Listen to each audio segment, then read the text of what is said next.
The statements we're about to show you are from the Holy Qur'an, and is said to be the official, unchanged, pure word of God, revealed over 1400 years ago. Claiming to be the word of God is a heavy statement, and without proof, or if a single contradiction is found within the book, the apparent word of God will be proven false. So without further ado, let's put the book to the test.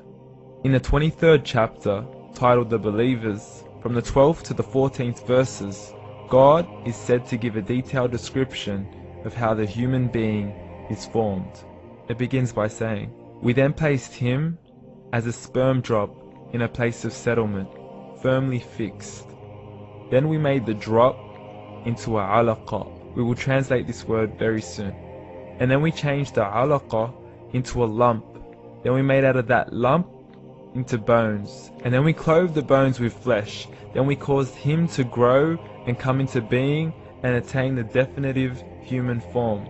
In the 21st century, we can now safely say that this verse is clearly describing the process of human development in correct chronological order.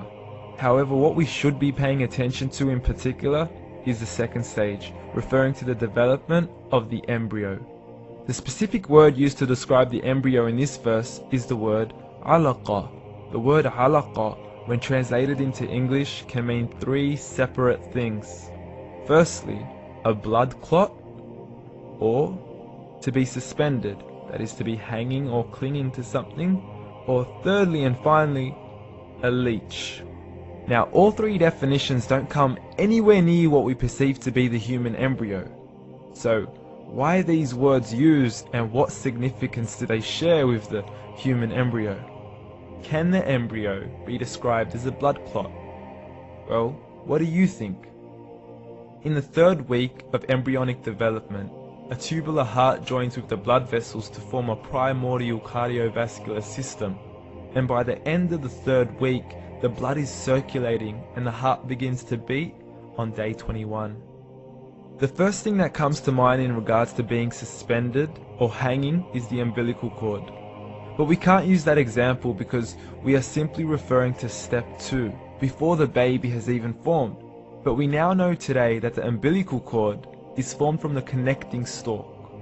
And the connecting stalk is formed as soon as the embryo is formed. The embryo's connecting stalk has even been described by John Allen and Beverly Kramer as an object to suspend the developing embryo in the extra-embryonic column. So an embryo is suspended and does have a strong resemblance with a blood clot.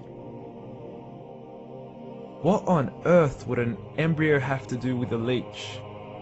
Figure A shows the structure of an embryo at 25 days. Figure B shows a leech.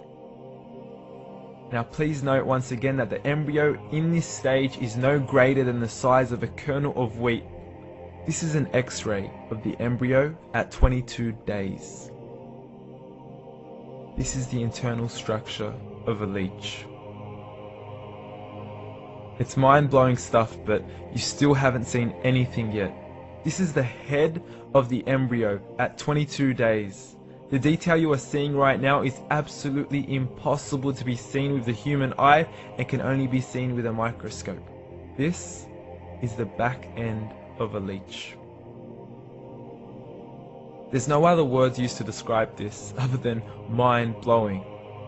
The pictures we have shown you are impossible to be seen with the human eye, or even to be predicted by the human mind.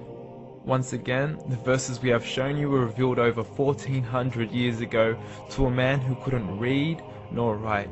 Are these the words of God? Descriptions of the human embryo in the Quran cannot be based on scientific knowledge in the 7th century.